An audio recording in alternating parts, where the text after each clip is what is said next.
The person I'm most interested in seeing on the American side is Connor Mantz, the debut of Connor Mantz, which for a guy who's only been out of college, what, 2 years now?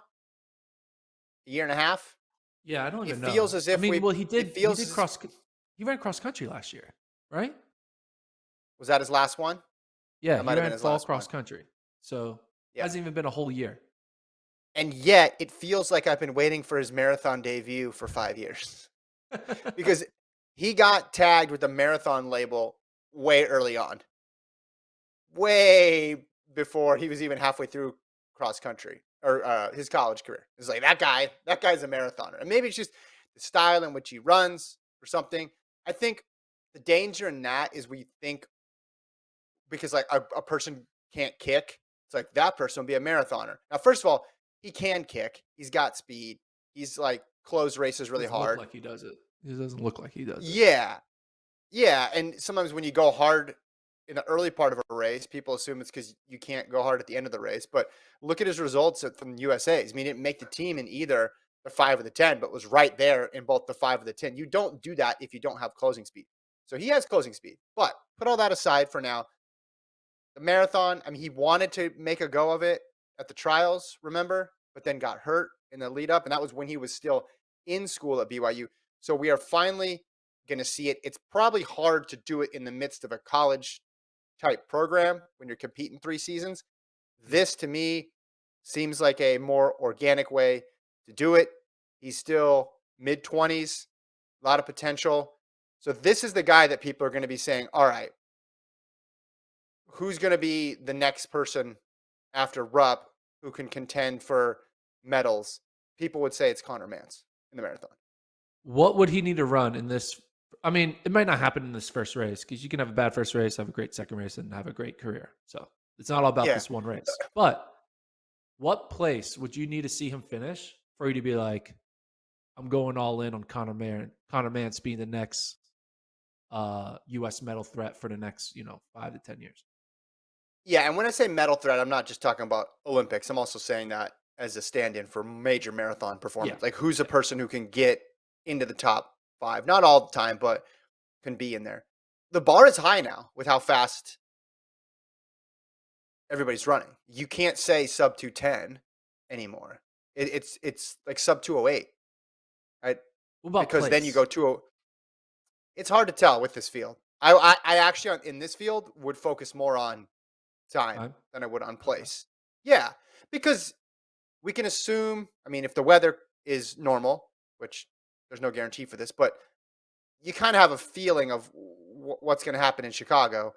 I mean, I think it's a sub 208 is definitely within range for him as a starting off point. That's obviously not going to put you in contention to win races like this, but the idea being sub 208 now with a 206 or under in the future. What do What you if he think? were to get second and run 210? Well, yeah, okay, that's different. Yeah. If the conditions don't allow for a fast time, then yes. But there's more right now in my mind, there's more variables in terms of the competition than there is in terms of how the race is going to go. So I'm assuming if the race is, 204, 205, 206, something like that, that he can run, he should be able to run under 208. Do you have a time in There mind? low key is a lot of like anxiety for U.S. marathon fans going into this race because Connor Mantz is the guy. And if he's not the guy, we're going to go scrambling trying to find the next guy because we don't know Who's the who. guy?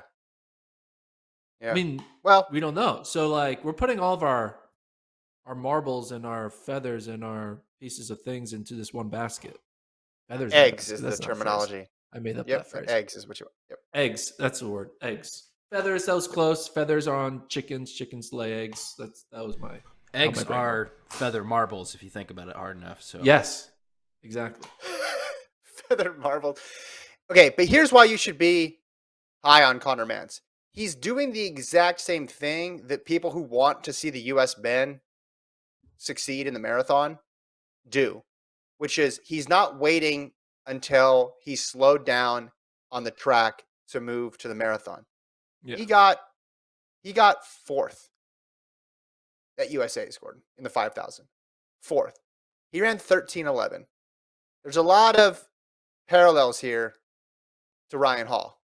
Not exactly, but there's some echoes here to what Ryan Hall did. Ryan Hall moved early on in his career to the marathon, and he became that force. He became the guy who was contending for podium finishes, before Rupp came along.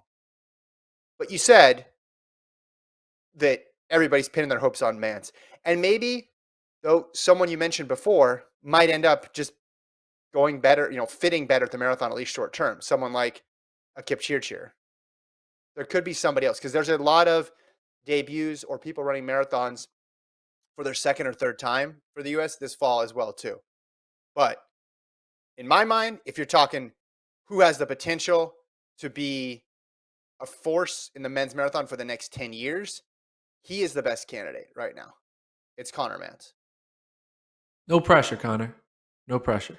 No, I mean, yeah. And listen, this isn't new. People have been tabbing him with this for a while. He ran, 60, 55 in a half, solid half marathon performances. But what's more exciting is you have a guy who's relevant on the track deciding to move to the marathon. And he's had the marathon in his head for a while because he thought about this going back to college of, hey, I'm going to be a marathoner. I'm going to be a marathoner. It's not as if he just was like, man, how much do they pay? Okay, I'll do that. I'll do that in the fall. A one-time thing. I think this is going to be where he ends up is the marathon.